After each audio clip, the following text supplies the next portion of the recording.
Si vous êtes arrêté sur cette vidéo, c'est que l'affaire Bruel, quelque part, vous interpelle. Bienvenue avec Nat Netty Guidance. Je vais faire une autre analyse de cette affaire. C'est ce que cela réveille en vous et pourquoi elle nous tourmente. Donc, cette affaire me fait beaucoup réfléchir. Et en discutant autour de moi, je me rends compte d'une chose. Quelle que soit l'opinion des gens, beaucoup ressentent un malaise. Pas seulement les fans, pas seulement les femmes, pas seulement les personnes concernées par les violences sexuelles. Beaucoup de personnes semblent gênées, troublées, mal à l'aise. Je crois que ce malaise mérite qu'on s'y arrête. Je ne suis ni juge, ni enquêteur. La justice doit faire son travail.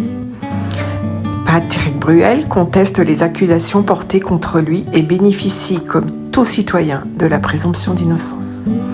Mais au-delà de l'affaire judiciaire, il y a ce que cette histoire réveille en chacun de nous.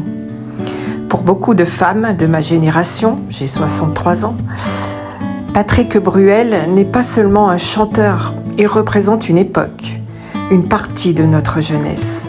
Les premières émotions amoureuses, les chansons que l'on écoutait en boucle, les soirées entre copines, les posters dans les chambres, les souvenirs d'une période de notre vie où tout semblait encore possible. Lorsqu'une personne associée à autant de souvenirs est accusée de faits aussi graves, quelque chose se fissure à l'intérieur de nous. Certaines personnes ressentent du choc, d'autres personnes ressentent de la tristesse, d'autres encore refusent d'y croire. Et ce refus n'est pas forcément de la mauvaise foi. Parfois, c'est simplement une façon de protéger une image qui nous a accompagnés pendant 30 ou 40 ans. Accepter qu'une personne que l'on admirait puisse avoir une autre facette est une chose toujours difficile. C'est un peu comme découvrir qu'une maison que l'on croyait solide présente soudain des fissures. On ne sait plus très bien ce qu'il faut croire. Mais il y a aussi l'autre côté. Certaines femmes ressentent une immense colère, parfois même de la haine, et je crois qu'il faut essayer de comprendre cette colère plutôt que de la juger. Car souvent, cette colère ne concerne pas uniquement Patrick Bruel. Elle vient parfois de beaucoup plus loin. Certaines femmes ont été victimes de violences, d'agressions, de harcèlement ou de comportements déplacés.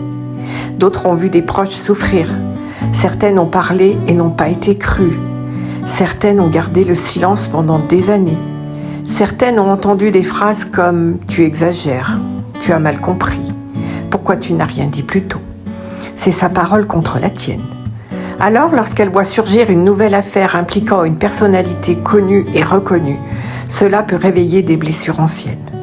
Ce n'est plus seulement l'histoire d'un chanteur, c'est parfois le souvenir d'une souffrance personnelle, d'un sentiment d'injustice, d'une peur, d'une colère accumulée depuis longtemps. Et il y a aussi une autre émotion dont on parle peu, la peur. La peur de découvrir que certaines personnes que l'on admirait n'étaient peut-être pas celles que l'on imaginait. La peur de se tromper sur les gens.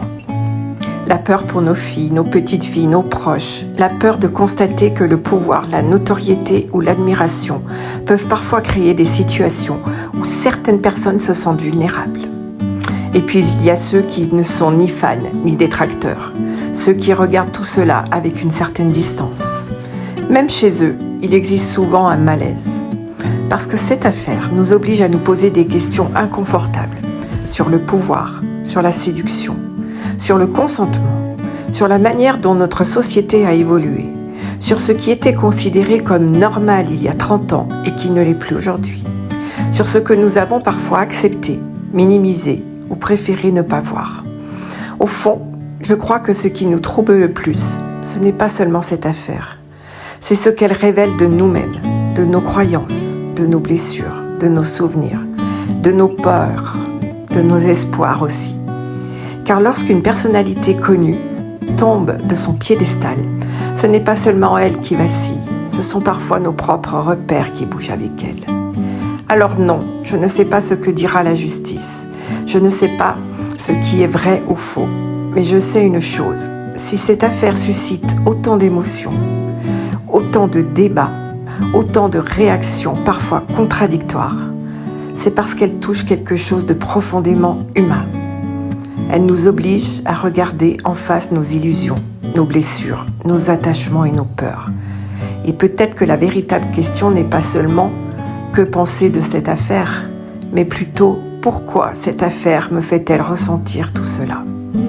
Car parfois, ce que nous ressentons face à un événement en dit autant sur nous que sur l'événement lui-même. Et peut-être qu'au fond, la chose la plus importante à retenir est celle-ci. Nous avons tous et toutes des émotions différentes face à cette affaire.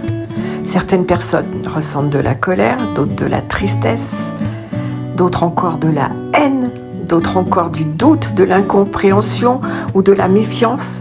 Et finalement, ces émotions sont souvent le reflet de notre propre histoire, de ce que nous avons vécu, de ce que nous avons traversé, des blessures que nous portons parfois encore, des souvenirs auxquels nous sommes attachés. Alors, est-ce vraiment utile de nous déchirer les uns contre les autres parce que nous ne ressentons pas tous la même chose? Peut-être que non. Peut-être que la personne qui défend aujourd'hui a simplement besoin de temps pour accepter certaines questions. Peut-être que celle qui est en colère porte en elle une souffrance que nous ne connaissons pas. Peut-être que chacune de ces réactions raconte quelque chose de vrai. Pas forcément sur cette affaire, mais sur la personne qui la ressent. Nous n'avons pas tous le même vécu.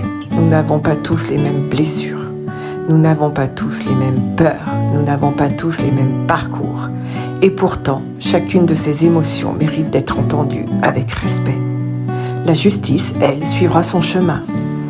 Mais pendant ce temps-là, nous pouvons peut-être essayer de faire quelque chose de plus difficile. S'écouter, se comprendre et accepter que des personnes sincères puissent ressentir des choses totalement différentes face au même événement. Parce qu'avant d'être des opinions opposées, nous sommes avant tout des êtres humains. Nos émotions sont différentes, mais le respect peut rester le même. Qu'en pensez-vous? J'avais vraiment envie de faire cette petite vidéo dans ce chaos Bruel. Merci de votre écoute, c'était Nat Netty Guidance.